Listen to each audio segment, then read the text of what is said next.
Ryan Giggs played over 900 games for Manchester United.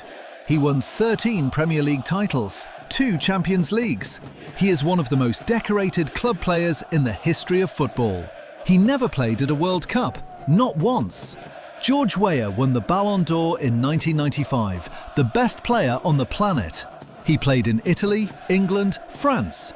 He later became the president of Liberia. He never played at a World Cup. Eric Cantona transformed English football. He changed Manchester United. He is remembered as one of the greatest players of his era.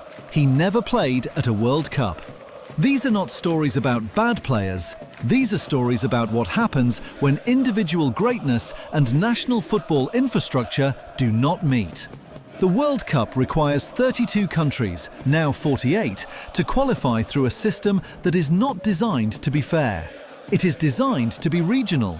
Europe gets 16 spots for 55 nations. South America gets 4.5 spots for 10 nations. Africa gets 9 spots for 54 nations. The math is brutal. A player born in the wrong country starts with a disadvantage that talent cannot overcome. Ryan Giggs played for Wales.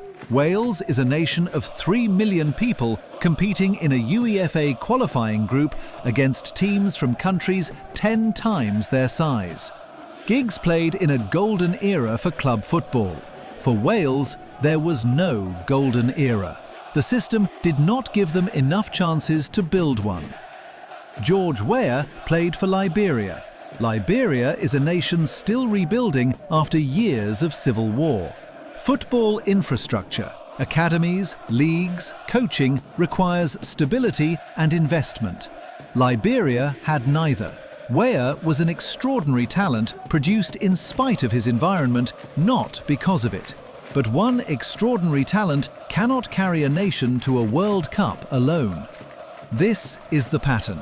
The players who never reach the World Cup are almost never from the traditional football powers.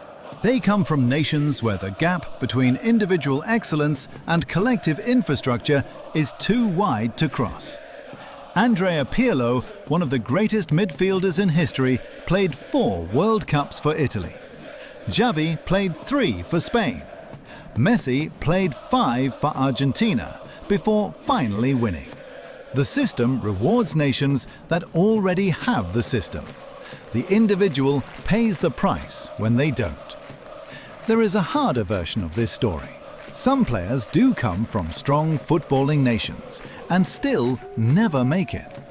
Ian Wright was one of the most prolific strikers in English football history. He played for Arsenal. He scored goals everywhere he went. And he was born at a time when England had enough talent around him to qualify comfortably. But he was never selected for a major tournament squad until it was too late. The decisions of coaches, the politics of selection, the timing of injuries, all of these ended his chance before it began. The World Cup presents itself as a universal celebration. Every 4 years, the world comes together.